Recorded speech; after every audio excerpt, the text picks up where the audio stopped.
오늘 하나님이 주신 말씀은 마태복음 22장 34절에서 40절까지 말씀입니다. 제가 봉독하겠습니다. 예수께서 사두개인들로 대답할 수 없게 하셨다 함을 바리새인들이 듣고 모였는데 그 중에 한 율법사가 예수를 시험하여 묻되 선생님, 율법 중에서 어느 계명이 크니이까? 예수께서 이르시되 네 마음을 다하고 목숨을 다하고 뜻을 다하여 주 너의 하나님을 사랑하라 하셨으니 이것이 크고 첫째 되는 계명이요 둘째도 그와 같으니 내 이웃을 내 자신같이 사랑하라 하셨으니 이 두 계명이 온 율법과 선지자의 강령이니라. 아멘. 오늘 본문 말씀 앞부분에서는 사두개인들이 예수님을 공경에 빠뜨리기 위해 부활에 대해 물었고, 너희는 자꾸 죽은 자의 부활을 이야기하는데 하나님은 죽은 자의 하나님이 아니요 살아있는 자의 하나님이시니라 라고 하신 예수님의 답변에 그들은 놀라면서 할 말을 잃어버립니다. 그러자 이번에는 그 자리에 모여든 바리새인들 중 한 율법사가 예수님을 시험하기 위해 이런 질문을 합니다. 36절이었죠. 선생님, 율법 중에서 어느 계명이 크니까? 율법사는 율법에 대해서는요 전문가입니다. 그들은 아마 예수님에 대해서 과소평가했던 것 같아요. 즉 그들 생각에는 예수님이 자신들처럼 율법에 대해서는 전문가도 아니며 해박한 지식을 갖고 있지 않을 거라고 생각하고 이런 질문을 던졌을 겁니다. 당시 유대인들이 지키는 율법 조항만 해도 수백 가지가 넘는데 그 가운데서 큰 계명이 어떤 것인지 예수님은 알지 못할 거라고 생각했겠죠. 하지만 이번에도 역시 예수님은 주저하지 않고 기가 막힌 대답을 하십니다. 37절에서 40절까지였죠. 예수께서 이르시되 내 마음을 다하고 목숨을 다하고 뜻을 다하여 주 너의 하나님을 사랑하라 하셨으니 이것이 크고 첫째 되는 계명이요 둘째도 그와 같으니 내 이웃을 내 자신같이 사랑하라 하셨으니 이 두 계명이 온 율법과 선지자의 강령이니라.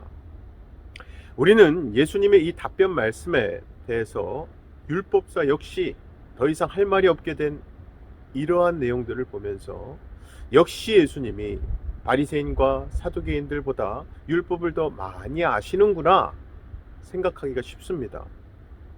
그런데요, 이 말씀을 통해서 드러나는 것은 누가 더 성경을 많이 아는가 하는 어떤 실력의 차이가 아니라 성경, 즉 하나님께서 하신 말씀의 참된 뜻을 아는 예수님과 그것을 모르는 자의 차이입니다. 정말 말씀의 참된 뜻을 모른다면 제 아무리 말씀의 내용을 잘 알고 줄줄 외우고 있다 해도 결국 하나님의 뜻에서 벗어난 자로 살아갈 수밖에 없거든요. 바로 그것이 당시 유대인들의 형편이었습니다. 누구라도 말씀대로 산다고 하고 또 살겠다고 많은 노력을 기울인다 해도 정작 말씀을 주신 하나님의 뜻에서 벗어나 있다면 그것은 분명히 말씀에 순종하지 않는 것일 뿐이잖아요. 자, 그렇다면 마음을 다하고 목숨을 다하고 뜻을 다하여 주 너의 하나님을 사랑하라는 것을 크고 첫째 되는 계명으로 말씀하시고 둘째를 이웃을 내 자신같이 사랑하라는 것으로 말씀하신 예수님의 참 뜻은 무엇일까요? 단지 하나님을 사랑하고 이웃을 사랑하는 것이 가장 중요한 계명이니까 그대로 지키고 실천하라는 의미로 말씀하신 걸까요? 만약에 그렇다면 그것은 율법에 대한 바리새인의 사고방식과 다를 바가 없는 거예요. 율법에 대한 바리새인의 사고방식이 바로 그저 지키고 실천해야 한다는 것이기 때문입니다. 자, 사실 하나님을 사랑하고 이웃을 사랑하는 것이 온 율법과 선지자의 강령이라는 말씀은요, 온 율법과 선지자가 외쳤던 모든 하나님의 말씀이 전하고 있는 것은 결국 사랑이라는 뜻이 됩니다.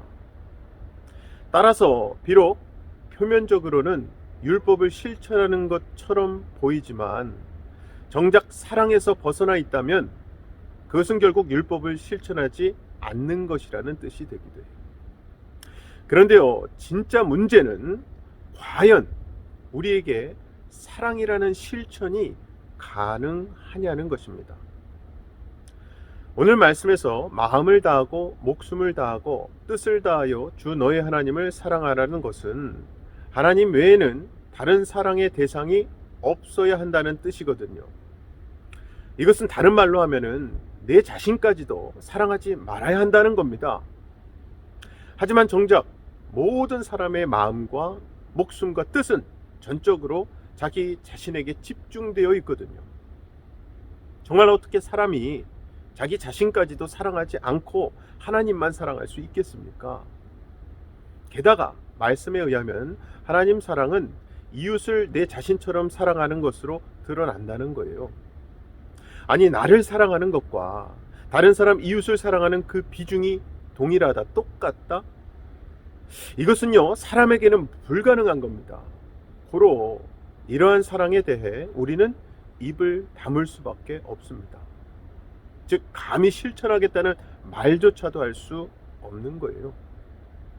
자기처럼 하나님 사랑과 이웃 사랑이 크고 첫째 되는 계명이고 온 율법과 선지자의 강령이라면 이 율법을 주신 하나님의 참 뜻은 무엇일까요? 한마디로 인간은 하나님의 율법을 온전히 실천할 수 없다는 거예요. 그리고 율법 앞에 모든 사람은 하나님 말씀에 순종하지 못하는 죄인으로 드러나게 되는 겁니다. 자, 그럼에도 불구하고 유대인들은 자기네가 계명을 실천함으로 하나님 말씀에 순종한다고 생각한 거예요. 그것이 바로 율법을 주신 하나님의 진짜 뜻을 알지 못한 결과입니다. 유대인들은요, 자기들이 율법을 온전히 실천한다고 생각했습니다. 그것이 하나님의 뜻이라고 생각했겠죠. 그런데 그들의 그런 잘못된 신앙이 결국 예수님을 십자가에 못 박은 거거든요. 그래서 결국 성경이 말씀하는 것은 한마디로 우리 보고 사랑하지 말라는 것이 아니라 사랑할 능력조차 없다는 거예요. 그것을 인정하라는 겁니다. 자, 그렇다면 도대체 하나님 사랑과 이웃 사랑이라는 계명을 주신 하나님의 진짜 뜻은 무엇인가? 그것은 결국 자기 백성으로 하여금 예수 그리스도를 만나게 하기 위함입니다. 사랑은 예수 그리스도의 십자가의 죽으심으로 확증되었거든요. 즉, 예수님께서 십자가의 죽으심으로 하나님에 대한 사랑과 이웃에 대한 사랑을 확증하신 겁니다. 그러므로 이제 우리는 사랑의 의미를 예수님을 믿는 믿음 안에서 새롭게 이해해야 하는데요. 하나님을 사랑하는 것은 예수님을 믿는 것으로, 이웃을 사랑하는 것은 예수님의 십자가의 은혜를 증거하는 것으로 이해해야 합니다. 이걸 좀 더 구체적으로 말씀드리자면, 신자가 예수님의 피 흘리신 은혜를 알고 그 은혜에 대한 감사함이 있다면 자신이 어떤 처지에 있든지 예수님으로만 감사할 수 있게 됩니다.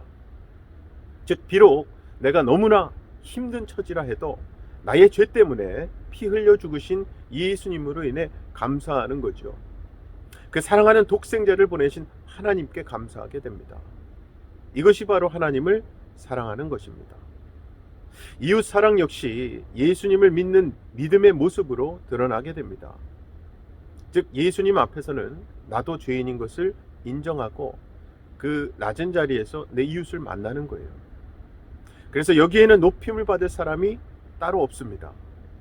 오직 기쁨으로 예수님만 높이고 찬송하는 죄인만 있을 뿐이에요. 아무쪼록 죄인된 우리를 살리시기 위해 십자가에 죽으신 예수님의 사랑 앞에 어떻게 사랑을 실천하느냐를 떠나서 그 사랑을 주신 하나님께 감사하시고 죄인된 우리 모두가 예수님만을 높이고 찬양하시기를 주님의 이름으로 간절히 축원합니다. 이 시간 우리 다 같이 두 가지 기도 제목 놓고 기도하실 때에 오늘도 가장 높은 자리에서 우리를 사랑하셔서 우리를 살리기 위해 가장 낮은 자리로 오신 예수님을 따라 우리도 낮은 자리에서 우리 가족과 이웃을 대하고 섬기게 해달라고 기도합시다. 요즘은 거의 모든 만남이 비대면화되어 있다 보니까 교우를 만나고 섬기는 것조차도 쉽지 않죠. 오늘 이 아침 문득 생각나는 교우, 소식이 궁금한 교우를 놓고 기도하시고 연락을 해보시기 바랍니다. 함께 기도하겠습니다. 사랑의 아버지 하나님, 감사합니다. 하나님의 말씀은 우리에게 십자가 사랑을 선포하십니다. 하나님의 자녀된 자를 사랑하시고 죄로 인해 잃어버린 자녀들을 찾기 위해 당신의 독생자를 보내 십자가 죽음으로 핏값을 갚으시고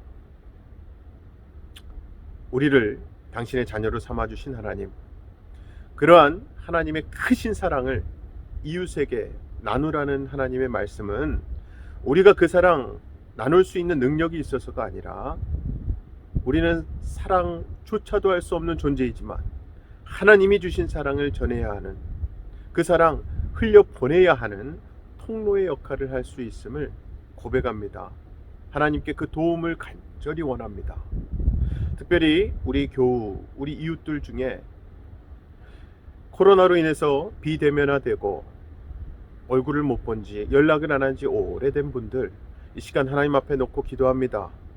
그들의 삶을 하나님께서 책임지시고 힘든 일이 있다면 이제 연락함으로 해서 그것이 기도 제목이 되게 하셔서 하나님께 서로를 위해 기도하게 하시고 응답받게 하시고 살아계신 하나님을 만나는 우리 성도님들 다 되게 하여 주시옵소서. 믿고 감사드리며 예수님 이름으로 기도합나이다. 아멘.